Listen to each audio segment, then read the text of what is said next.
धन्यवाद। आप सभी को सबसे पहले तो जाने वाले वर्ष की शुभकामनाएं और आने वाले वर्ष के लिए भी काफ़ी शुभकामनाएं। आज हम लोग कला एवं संस्कृति विभाग के संबंध में प्रेस कॉन्फ्रेंस जो निर्धारित है उसके संबंध में विभाग की उपलब्धियां बताएंगे। सबसे पहले मैं बताना चाहूँगा कि मुख्यमंत्री कलाकार पेंशन योजना एक काफ़ी पहले से ये डिमांड थी और इसको हम लोगों ने इस बार लागू किया है। इसके अंतर्गत कला के क्षेत्र में जीवन भर जिन वरिष्ठ, उपेक्षित और आर्थिक रूप से कमज़ोर कलाकारों ने कला के प्रति समर्पण की भावना दिखाई है, उनके लिए मुख्यमंत्री कलाकार पेंशन योजना की शुरुआत की गई है। इस योजना में 3,000 रुपये प्रति माह की पेंशन राशि दी जाती है और अब तक मैं बताऊं कि जब इसको कैबिनेट से अप्रूवल किया गया उस समय से लेकर अब तक 85 कलाकारों का चयन पेंशन योजना के लिए किया गया और ये लगातार प्रक्रिया जारी है।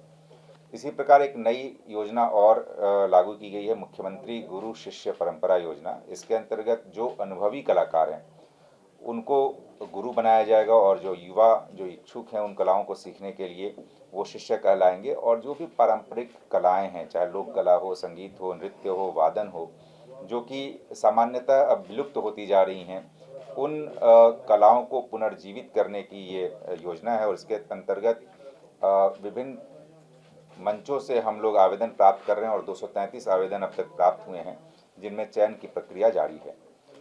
अटल कला भवन निर्माण का लक्ष्य रखा गया है, जिसके अंतर्गत हर एक जिले में एक अटल कला भवन रहेगा। लगभग 620 की कैपेसिटी इसकी है और मैं बताना चाहूँगा कि सारण, गया, पूर्णिया, सहरसा, बेगूसराय, मुंगेर, दरभंगा जैसे जिलों में ऑलरेडी निर्माण कार्य सफलतापूर्वक पूर्ण कर लिया गया है। वहीं लखीसराय और बांका में भवनों का निर्माण प्रगति पर है और शेष नवादा, शेखपुरा, अरवल, बक्सर, कैमूर, सिवान और अररिया में कार्य प्रक्रियाधीन है। तो लगभग सभी जिलों में या तो कार्य प्रक्रियाधीन है या उसकी प्रक्रिया पूरी कर ली गई है। इसी प्रकार आप लोगों को भी ज्ञात होगा कि बिहार कला सम्मान हम लोग प्रत्येक वर्ष बिहार कला सम्मान देते हैं। किन्हीं कारणों से पिछले 3 वर्षों से बिहार कला सम्मान लोगों के बीच, कलाकारों के बीच वितरित नहीं किया जा पाया था। इस बार 3 वर्ष के लंबित बिहार कला सम्मान के अंतर्गत हम लोगों ने 52 कलाकारों को बिहार कला सम्मान पुरस्कार से सम्मानित किया है और इसके अंतर्गत 27 लाख रुपए की पुरस्कार राशि भी वितरित की गई है।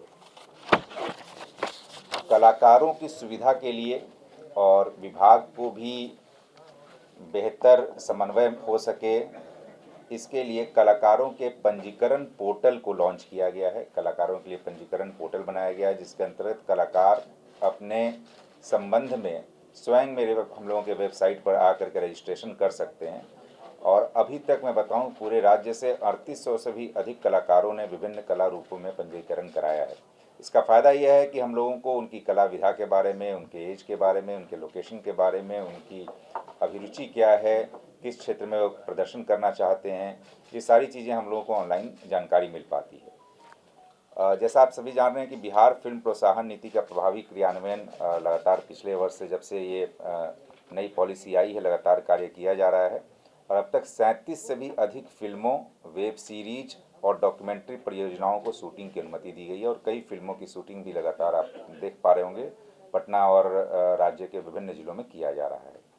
इसी प्रकार फिल्म और नाट्य के क्षेत्र में जो बच्चे, मेधावी बच्चे बिहार से बाहर बड़े संस्थानों में पढ़ते हैं, चाहे वो फिल्म सत्यजीत राय फिल्म इंस्टीट्यूट हो या नेशनल स्कूल ड्रामा हो या इस तरह की और जो संस्थाएं हैं, वैसे बच्चों को छात्रवृत्ति देने की योजना हमारे यहाँ है, जिसके अंतर्गत 20 मेधावी छात्रों को करीब 13,53,000 रुपये की छात्रवृत्ति प्रदान की गई है।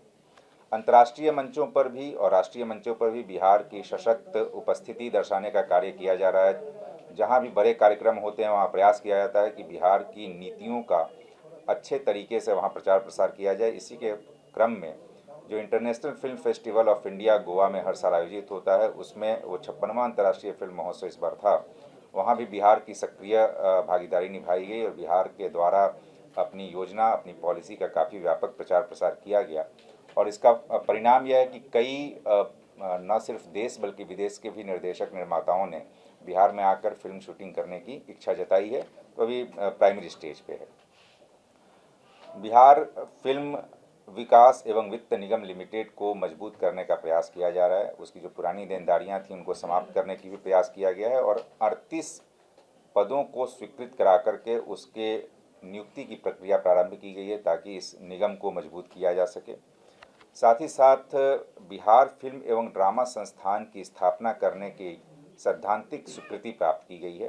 अब आगे इस संस्थान की स्थापना हेतु मेमोरेंडम ऑफ एसोसिएशन, नियमावली एवं विनियमों का प्रारूप तैयार किया जा रहा है। तो आने वाले दिनों में हम लोग प्रयास करेंगे कि इस संस्थान की स्थापना मूर्त रूप में सही तरीके से हो सके। आपको ज्ञात होगा कुछ दिनों पहले हम लोगों ने आर्ट ऑफ लिविंग और विभाग के संयुक्त तत्वावधान में 1012 महिलाओं द्वारा झिझिया लोक नृत्य की सामूहिक प्रस्तुति का आयोजन किया गया, जो इंडिया बुक ऑफ रिकॉर्ड्स में भी दर्ज हुआ। तो ये सब कार्यक्रम ये हम लोग लगातार कर रहे हैं ताकि बिहार की जो संस्कृति है, विरासत है, उसका लगातार प्रचार प्रसार हो, लोगों के बीच इसकी जागरूकता जाए। प्रत्येक वर्ष राष्ट्रीय युवा महोत्सव मनाया जाता है और इस वर्ष हर एक ज़िले में हम लोगों ने जिला युवा महोत्सव मनवाया और राष्ट्रीय युवा महोत्सव के लिए भी टीम हमारी रेडी है। अभी जो राज्य स्तर का जिला युवा महोत्सव हुआ वह मधुबनी ज़िले में हुआ, जिसमें 1200 से भी अधिक प्रतिभागियों ने, कलाकारों ने भाग लिया और उनमें से फिर करीब 23 कलाकारों को 5 विधाओं में सेलेक्ट किया गया है।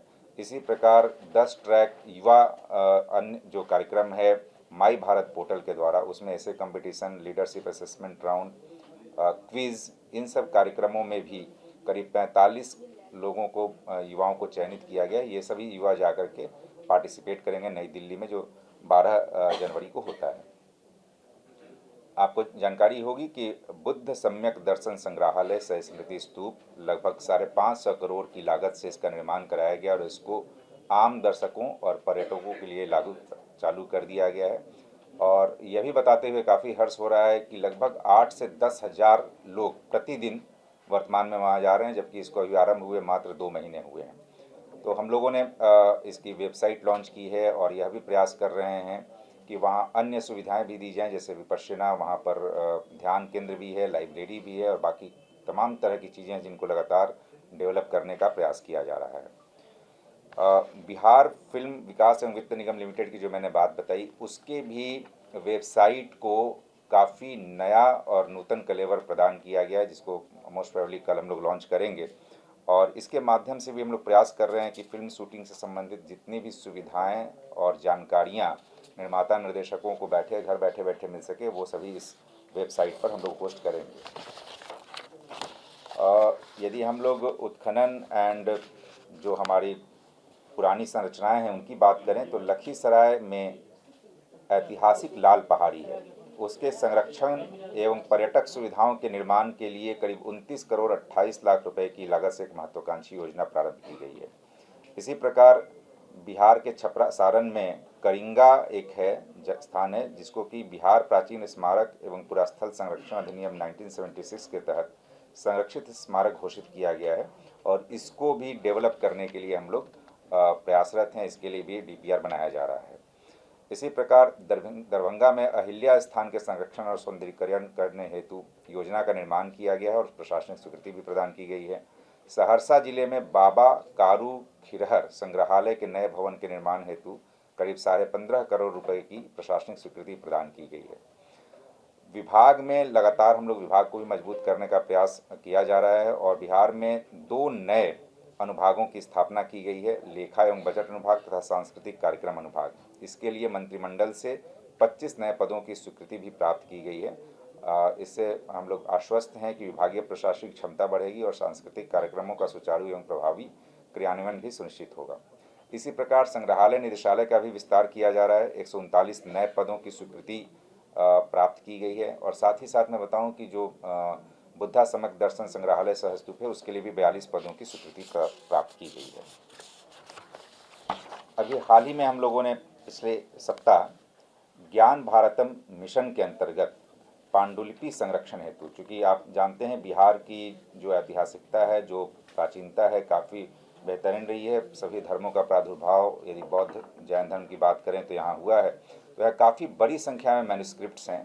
तो मैन्युस्क्रिप्ट्स के उन पांडुलिपियों के संरक्षण के लिए, उनको डिजिटाइज करने के लिए और प्रसारित करके इस परंपरा को तकनीक से जोड़ने के लिए युवा भारतम मिशन के अंतर्गत एक गवर्नमेंट ऑफ इंडिया के साथ एमओयू भी किया गया, जिसके द्वारा हम लोग इन हेरिटेज और मैन्युस्क्रिप्ट्स को प्रिजर्व और डिजिटाइज कर पाएंगे। साथ ही साथ हम लोगों ने छठ महापर्व को यूनेस्को विश्व विरासत सूची में शामिल करने का भी प्रस्ताव केंद्र सरकार को समर्पित किया है, जो यूनेस्को के समक्ष भी उसको वहाँ से भेजा गया है। डेफिनेटली इस पर भी आगे आने वाले दिनों में कार्रवाई होगी।